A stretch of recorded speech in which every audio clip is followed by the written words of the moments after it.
extras section.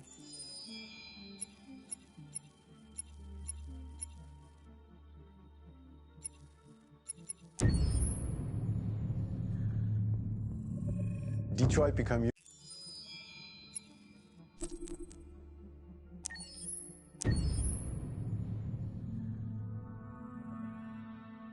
Pour la bande originale du jeu, on a essayé d'être For the soundtrack of the game, we tried to be very close to what is done in film. We were constantly asking at each place in the game, why are we putting music here? What is it going to say? So we focused the music on bringing emotion, which is interactive, and supports the character's arc. I'm sorry, honey. I'm sorry. I'm sorry. You know I love you, don't you? You know I love you. We make games that are very narrative. We're really into interactive drama, so the soundtrack also had to go in that direction, supporting the three characters' very different stories. We really wanted three colors, three musical sound identities, and from there, having three composers made sense, since the story of Kara, Marcus, and Connor are all completely different.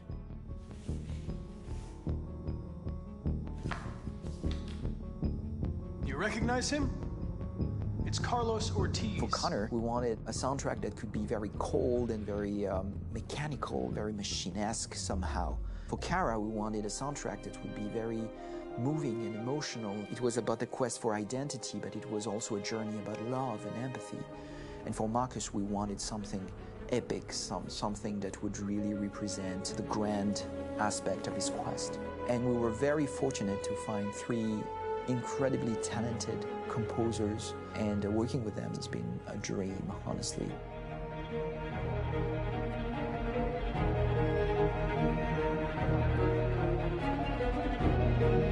My name's Philip Shepherd, and I'm a composer and a cellist and a producer. And today we're at Abbey Road Studio One, which is my favourite studio in the world. And today we're recording the soundtrack for Kara from Become Human.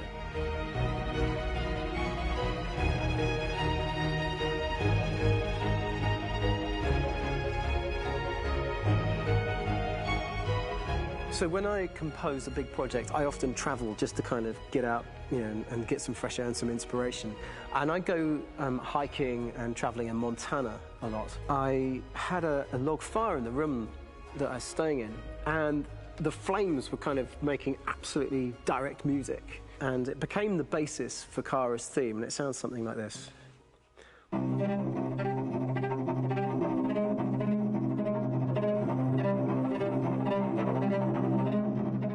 Now, over the top of that, I found a little theme that just seemed to fit over the top, which is taking Kara's name, Kara, and just using like a two-syllable motif, and it sounds like this. We're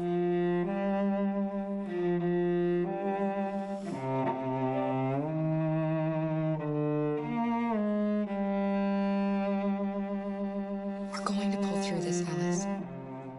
As long as we're together, nothing can hurt us.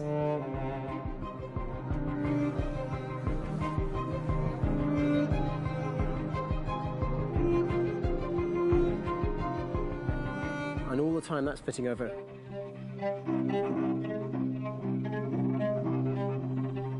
So it kind of works in lots of levels. And in fact, every single theme in the score has one of those elements built into it, and it becomes sort of the DNA of every single tune.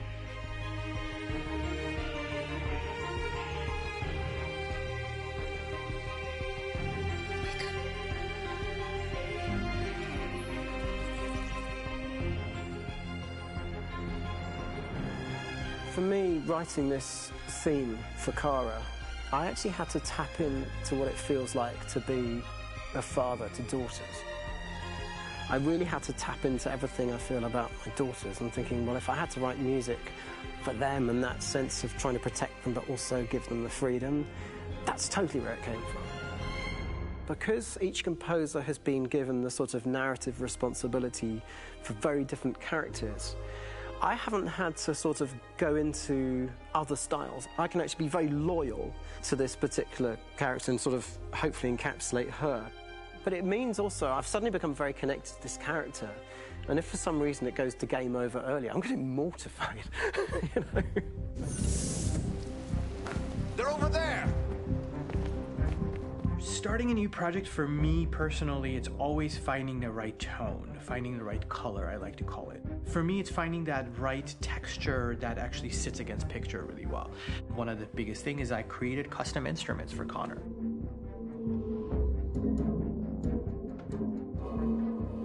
I pulled out all my vintage synthesizers to be able to capture this robotic person, if you will. My approach to all of these custom instruments is that I hear the sound in my head. And either I could just come into the piano and just be like, all right, so I'm gonna just get on the computer and just create it. I rather be able to play these instruments physically. Oh, that's nice.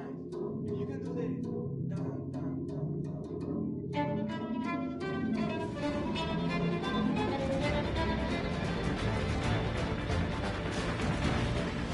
As soon as you see Connor the first time, there is a really interesting thematic idea that you hear, and that's just made out of a Moog synthesizer, but completely manipulated in multiple ways. And it's robotic. It has a little bit of an emotional to it. He's on his mission, so you feel that as well. So it just kind of gives you that cold, motionless, with a mission in hand that you kind of feel throughout the whole thing.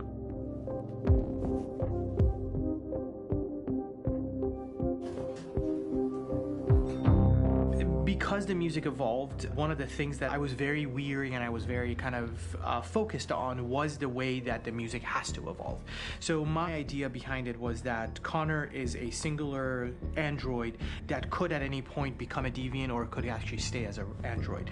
So I created a more or less an Connor theme, and then I was able to just manipulate it in different aspects of it. Is everything okay, Lieutenant? Chris was on patrol last night. He was attacked by a bunch of deviants. I'm a human being writing for a robot, and throughout Connor's journey, he meets someone, he meets a partner. So how do you deal with a robot feeling? And I've met a partner that I'm gonna work with, or all of a sudden he sees a dead body. Does this robot have an imagination? Does this robot have a feeling? And if yes, how do you translate that into non-emotional music? So it basically at any point I was just like, I can't do this, and then I just do it. Property was damaged and fires continue to rage in several major districts across the city.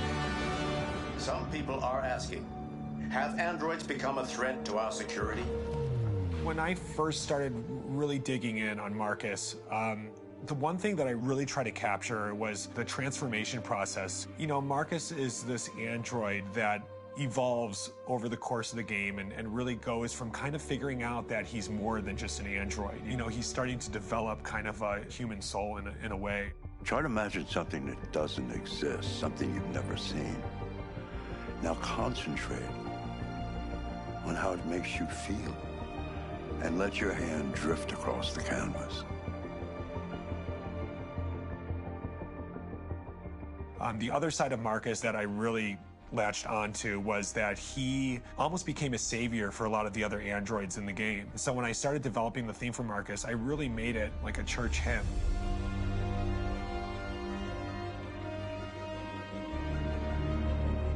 I wanted it to be very simple. I wanted to make it a chordal melody. I really wanted to make it almost like a Bach hymn. The tough thing with that is it had to be recognizable. If I made it too complex from a harmonic standpoint, it would be hard, I think, for people to kind of pick it out and recognize it. It's very acoustic derived, but it's also been treated with a lot of effects and things to kind of put it into the space that I felt the sound should be in. It can be beautiful, it can be haunting, it can be extremely powerful from an action standpoint, and I'm really happy with the way it turned out. The music is there, but it's subliminal and it's emotional, and people are feeling it, and it's not distracting. And that's tricky with a game like this, where you have to have a lot of ins and outs like that, where the music kind of has to get in and out of these moments. This is a war we're fighting with the humans. If we fail, they'll destroy us. I think the game's been put together so well where I just wanted to make sure that I wasn't ruining the emotion.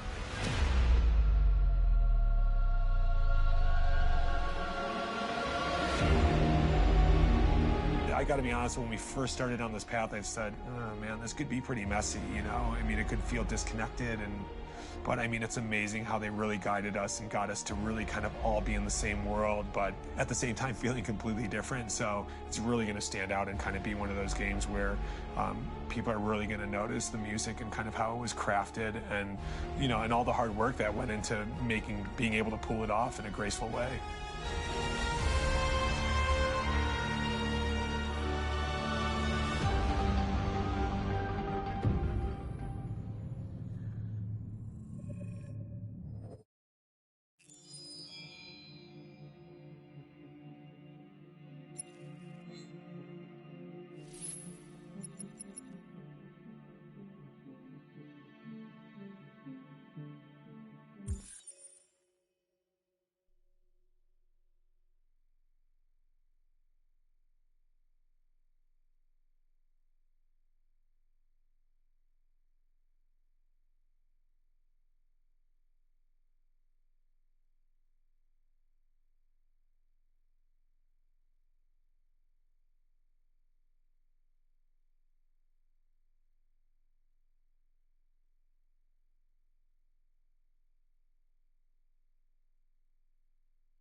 I was wondering where you were. I needed to think. I like it here. I come here often. It's like being alone with the world. We freed hundreds of our people, and they're still coming from all over the city. Those who dream of freedom come to Jericho. Something's changing. You seem preoccupied. Yesterday, when we set fire to that place, all that chaos, the flames. In that moment, I enjoyed it. The power, the violence. And I hate myself for feeling that way. All the media are talking about what we did last night. The humans are terrified. They're afraid of a civil war. Many of our people were burned in response to what happened. The humans hate us. They'll never give us our freedom. It's too late to go back now. We have to finish what we started and just hope that reason prevails. You haven't said much about yourself since you've been with us. What was your life like before Jericho?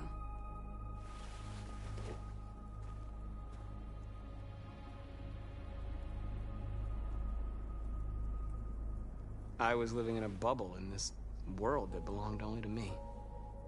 When you're happy, it's difficult to see other people's misery.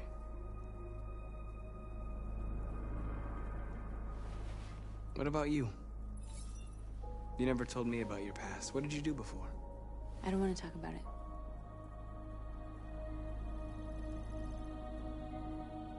That android you were looking at in the store. She reminded you of who you were, didn't she?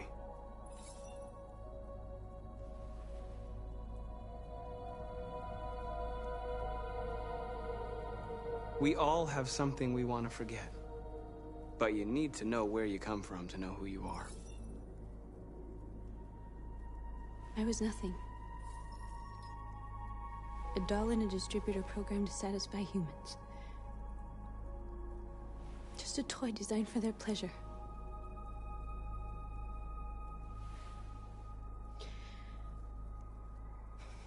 One day I was with a man who rented me.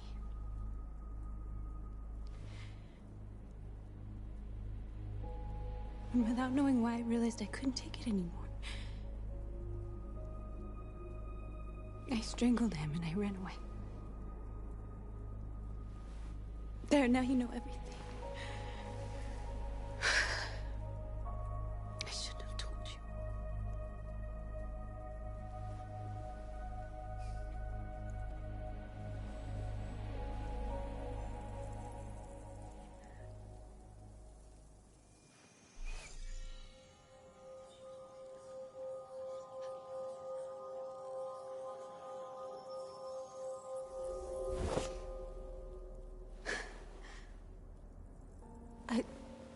I saw your memories. Carl's house, when they left you for dead in his studio. I saw your memories too. The Eden Club. The death of that man. I felt like I was there with you.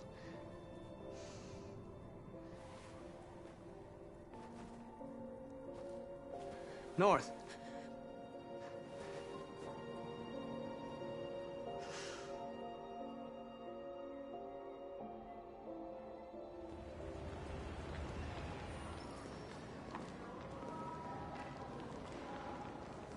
This is suicide.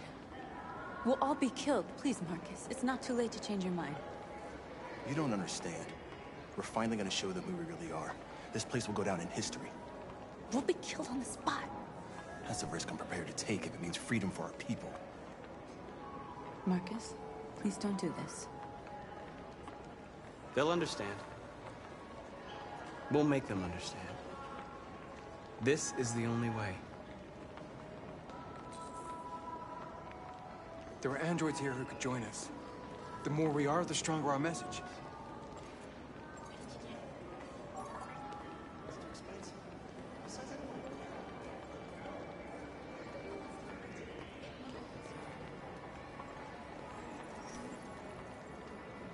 You're free.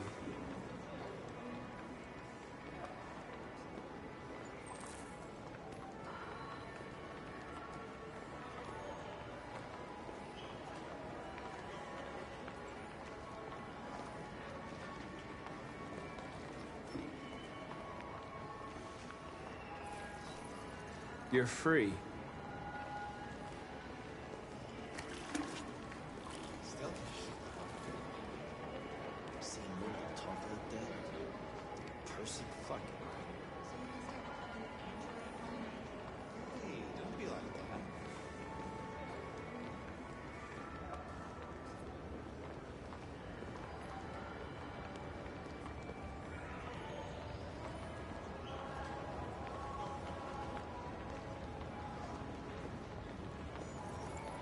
You're awake now.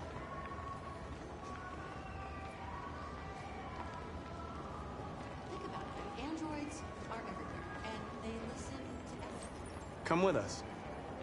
I mean, that's the point. Cyber life is recording all that. I mean, they could be spying on us right now. President Warren is in the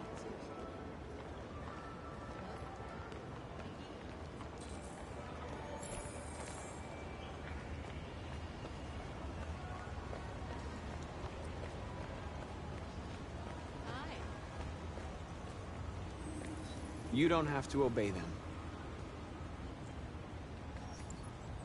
You're free.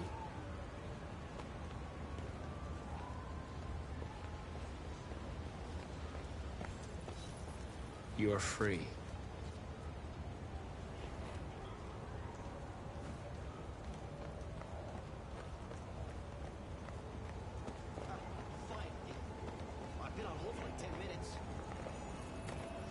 You're free now.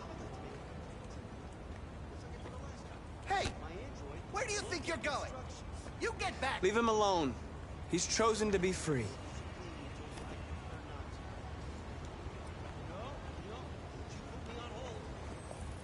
You're free.